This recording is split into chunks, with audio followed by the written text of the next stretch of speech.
Greetings. I am Dr. Noni Davis coming to you from St. Sya Academy. I'm a legacy owner of this institution. We have been here since 1996. The school started with my parents, Mama Sylvia Davis, and my father, the late William Edward Davis. And so today, I want to speak on a rites of passage. This Friday, my students, I have three students who will be graduating from high school. And one of the things I wanted to learn more about was how Africans, I know that their rites of passage um, is a construct that a governing construct or social construct that evolved out of our own history.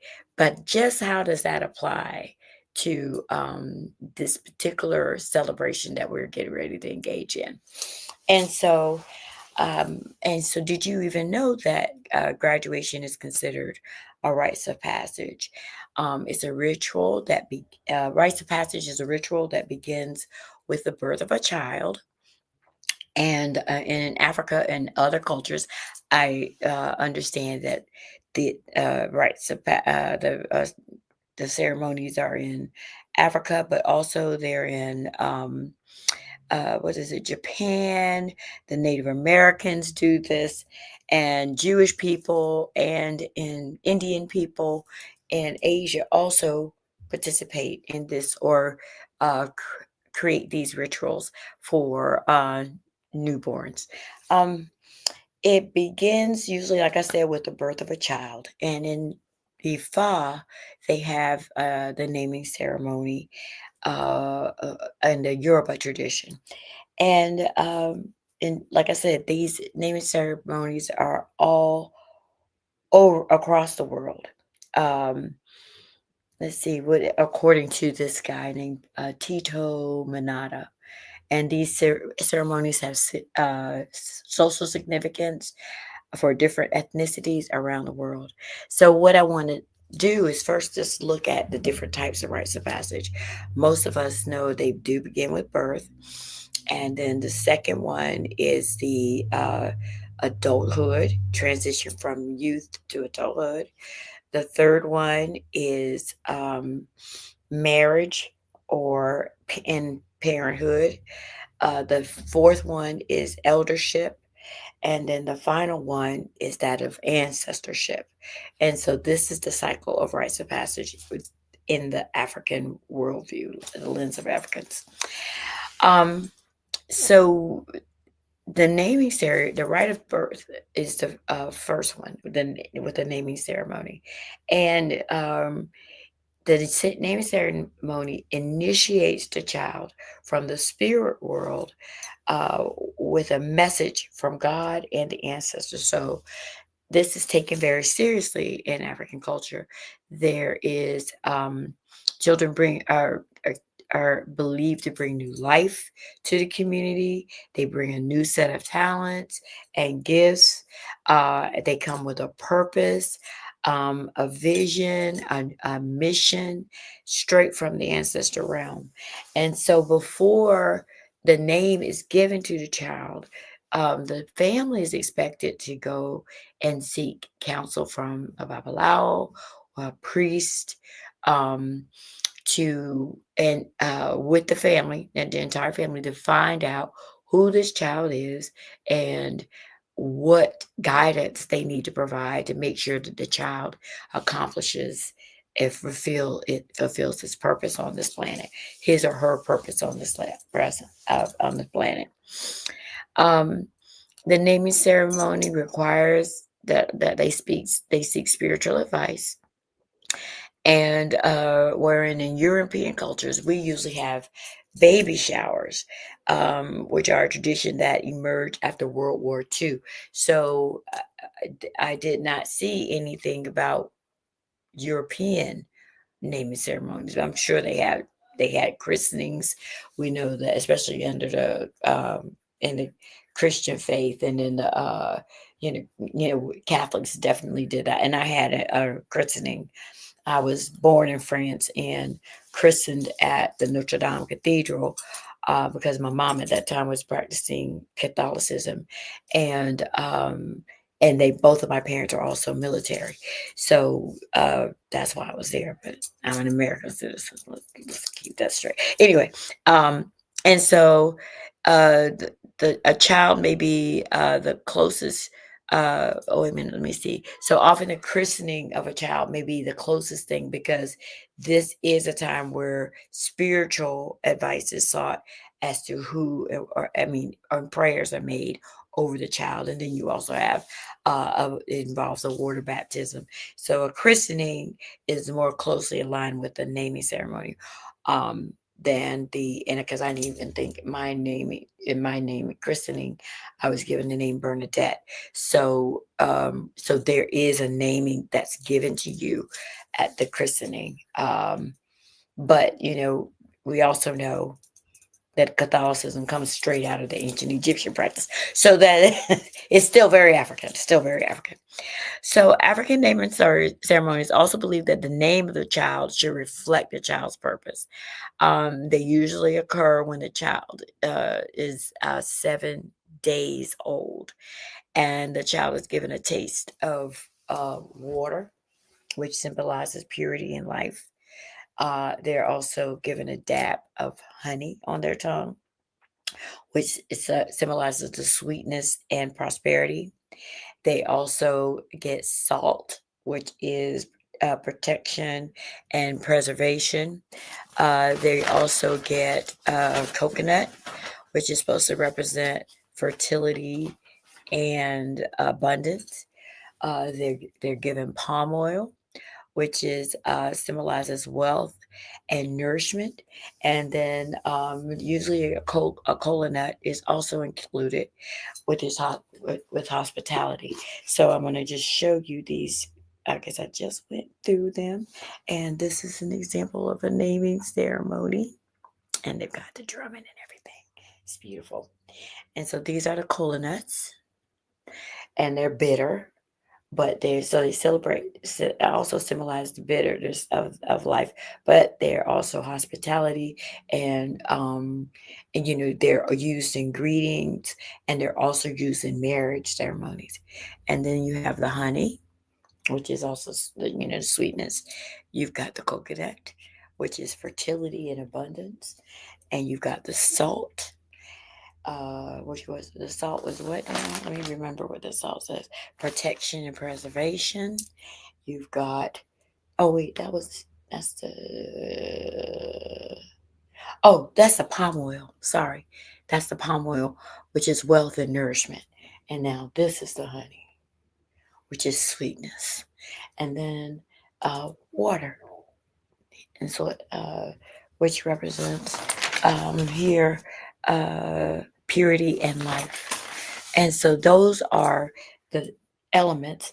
And I think sometimes they only do a couple of 4 elements, but in this one they show the 6 different elements, or 6 different um, um, things that you bring to a naming ceremony. And then the elements, of course, all represent earth, water, fire, and air. Um, uh, right now, then the next one is the rite of adulthood. So between the age of 12 and 13 in African traditions, the girls and the boys of that age group are taken out away from the community. When I was in Sierra Leone, they were taken out to spaces you did not see them. They were they left the village, and you did not see them. And I think it was for a few weeks, maybe even a month or so, almost. And the right and this time is led by elders, and it's led by leaders of the community and the children. The purpose of it is to shape the identity and the personal development, to educate the children, the youth, about their roles and their responsibilities as they grow into this adulthood. They become educated about the history of the community. They learn their roles and responsibilities within the community, and it can encourages a sense of belonging and connection to their community. In Africa, these young people are separated or isolated, like I said, for some time, and they undergo tests that are physical, that are rigorous rituals, and are taught specific cultural practices by the elders and the community leaders. They get the history, the traditions, they learn survival skills, they learn music and dance that are musical rhythms and dances that are directly associated with the rites of passage, and in some instances, male and female circumcision.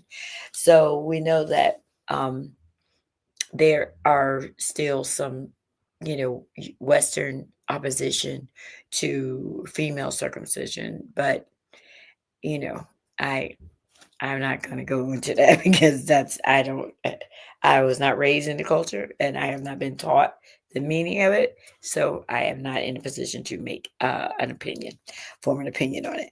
Um, and then, and that also depends on the spiritual belief. If people are practicing Islam, practicing Christianity, or any other traditional religions, is going to dictate the the type and the time frame that one gets circumcised.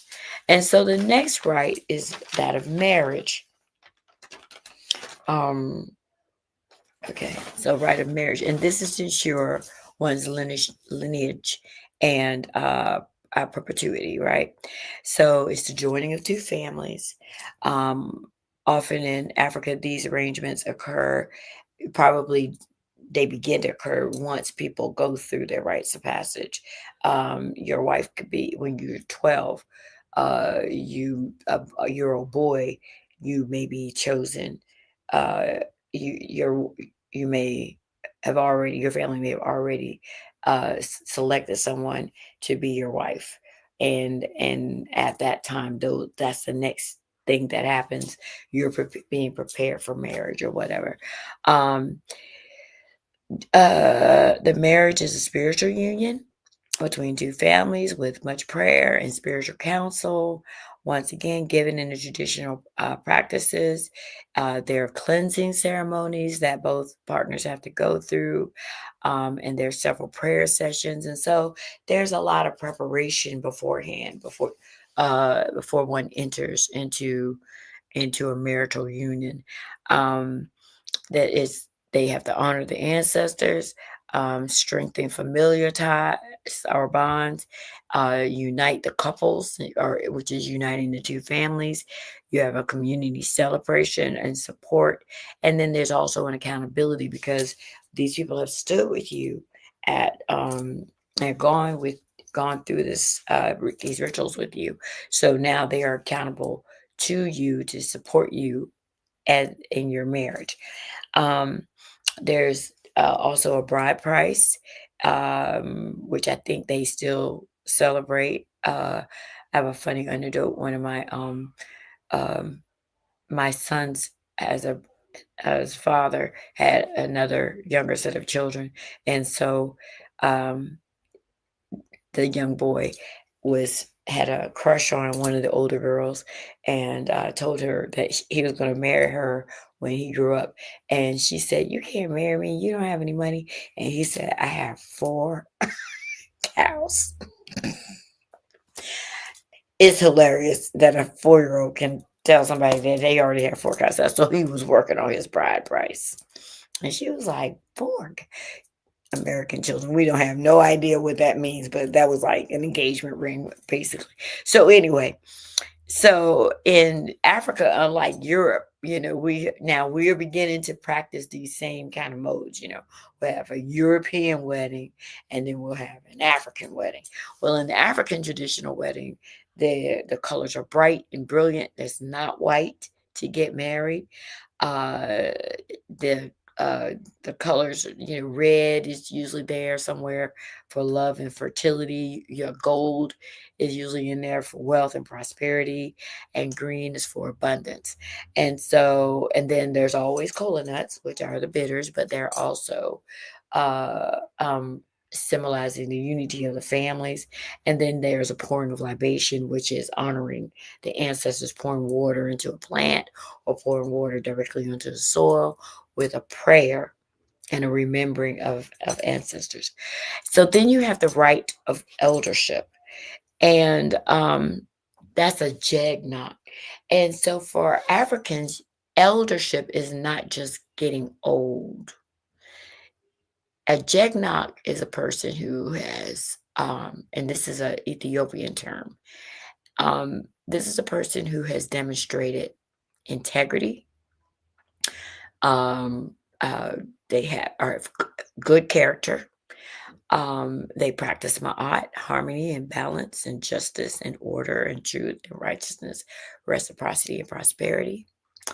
Most of the time, they are married or they have a long-term partnership, and in a lot of cases, they are expected to also have children, um, or at least have raised children. And so you cannot just just because you're old doesn't mean that you are considered a revered elder in the African community. And they instill, the reason is because the role of the elder is, he is considered that a person who's a custodian of wisdom. They know the history, and they have of the community, and they have life experiences, and they know the traditions.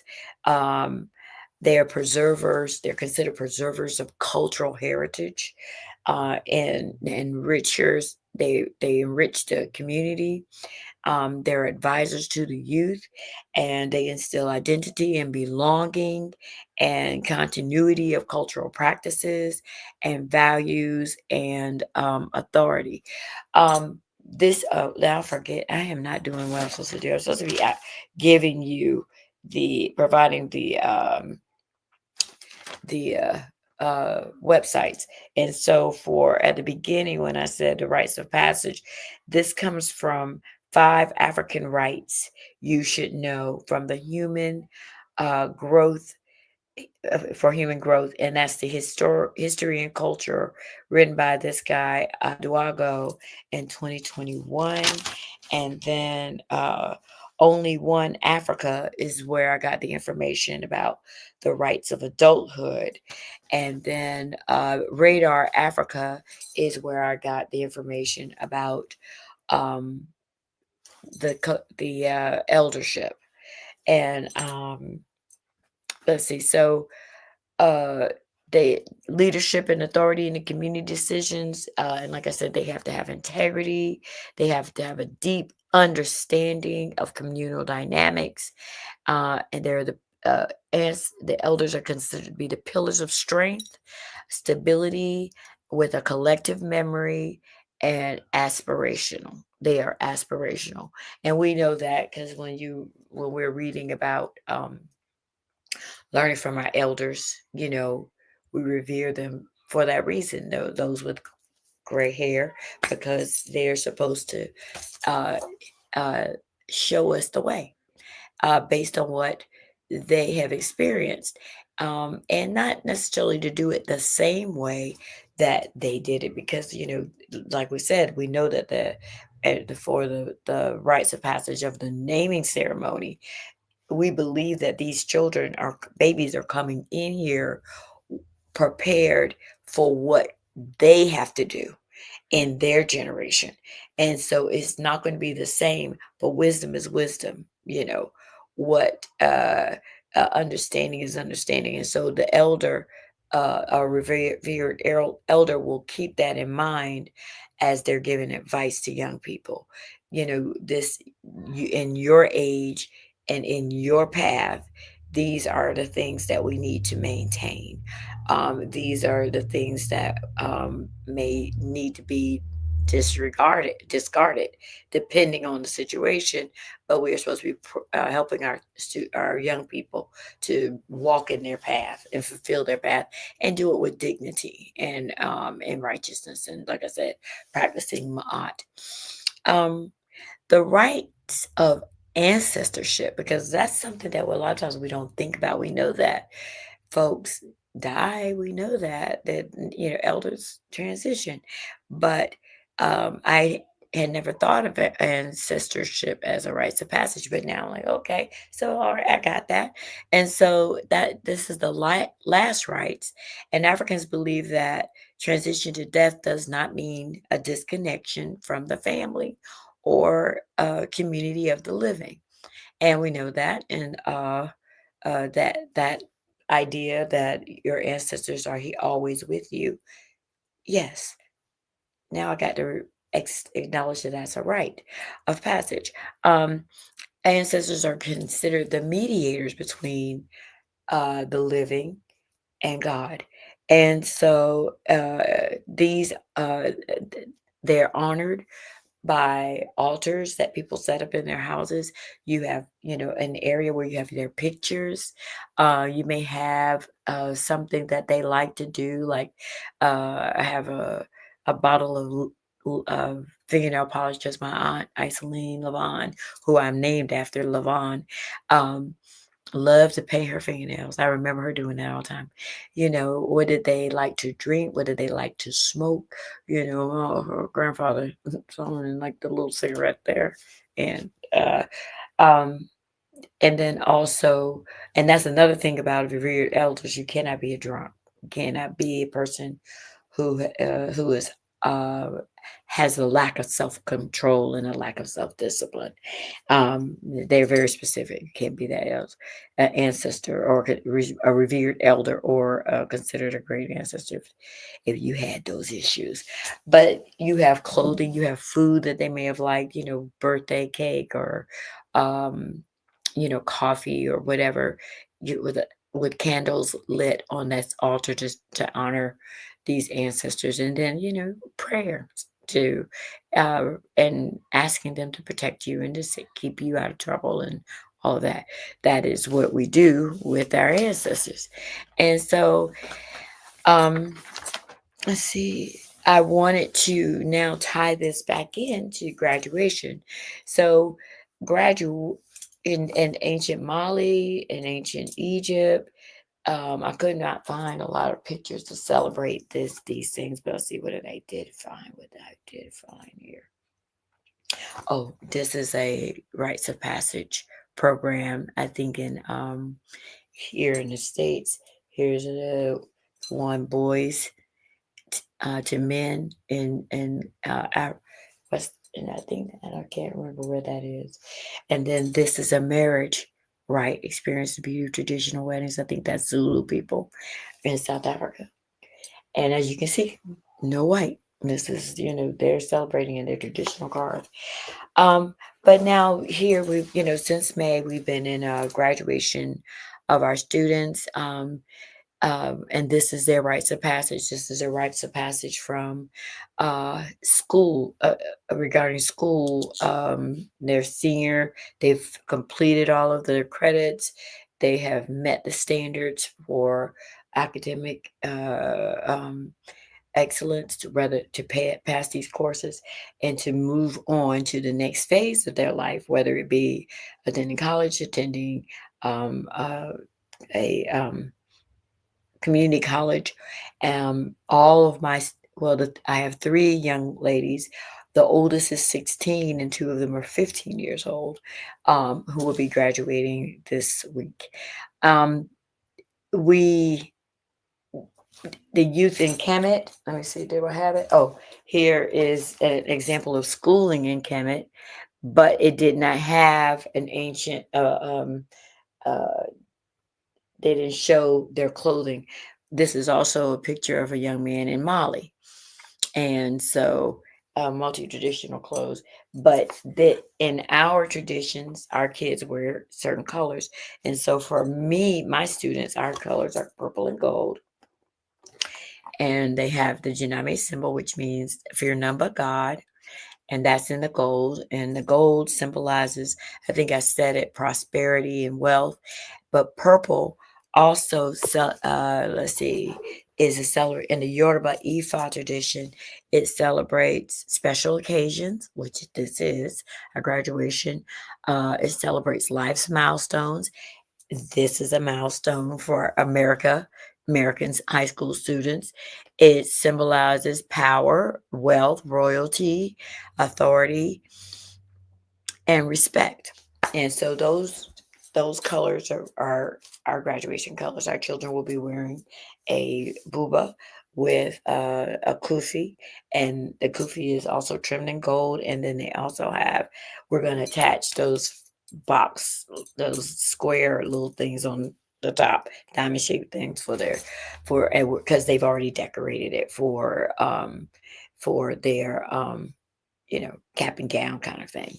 But they're gonna have the kufi on too, because we're not we're doing this through our lens. And so that purple brocade and that gold embroidery are symbolizing St. Sya colors. The youth in Kemet, Mali, Ethiopia, and other societies had ceremonies that celebrated um, academic and spiritual achievement.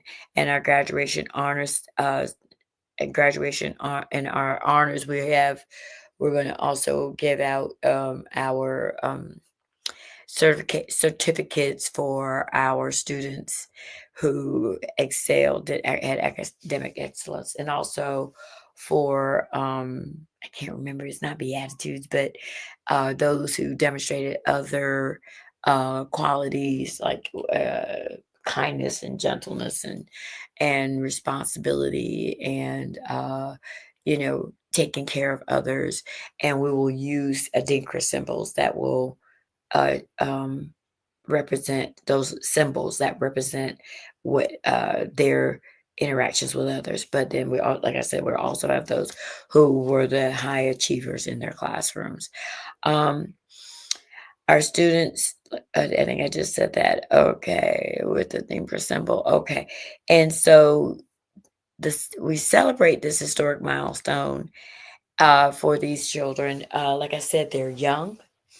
They have some of them. I think the one of them has been here since she was 4, so she's been with us for 11 years. Another one has been here. The other 2 have been here since they were 8. 1, 7, 1, 8. So 4, 7, and 8. And so 11 years. Since this other one, she's 15, so she's been here for 8 years, and the other one is 16, and she's been here for 8 years. So these students, we have raised these babies.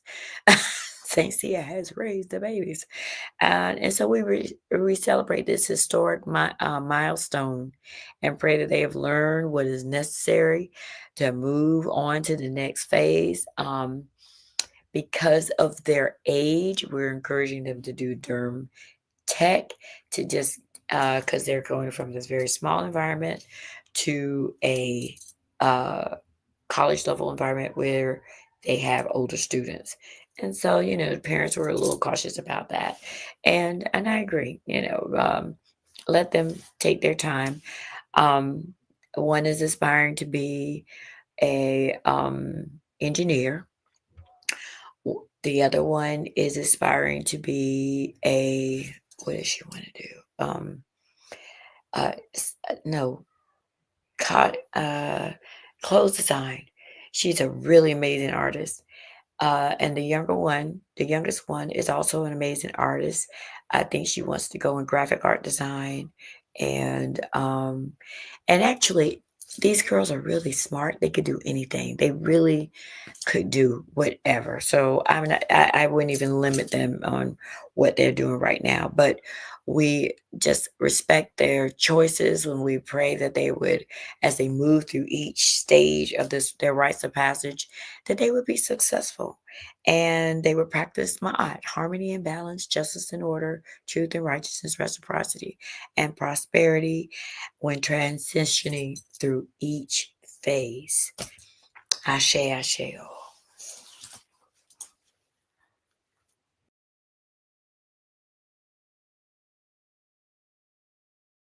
If you're talking, they will hear you. We all want our kids to grow up safe and healthy, so we show them how. And we tell them with honest conversations that let them know what we expect. Not just one time, but every chance we get. That's especially important when it comes to alcohol and other drugs. Kids not only need to know the dangers and how to avoid them, they need to hear it often from you. And when it comes to pain medications, opioids, they need to know that they should never be taken without a prescription and never shared with friends or family. It's dangerous and illegal. So talk with your kids and guide them through the challenges of growing up safe and healthy. Because when you talk, they hear you. For more information about talking with your kids about underage use of alcohol and other drugs, visit underagedrinking.samhsa.gov. So talk, they hear you. You can do it if you try.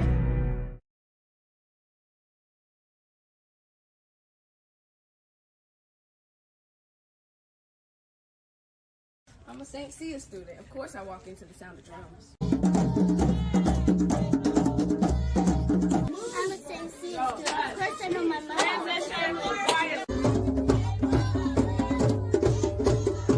I'm a St. Sya student. Of course I can play the drum. I'm a St. Sya student. Of course I can work with my hands. I'm a St. Sya student.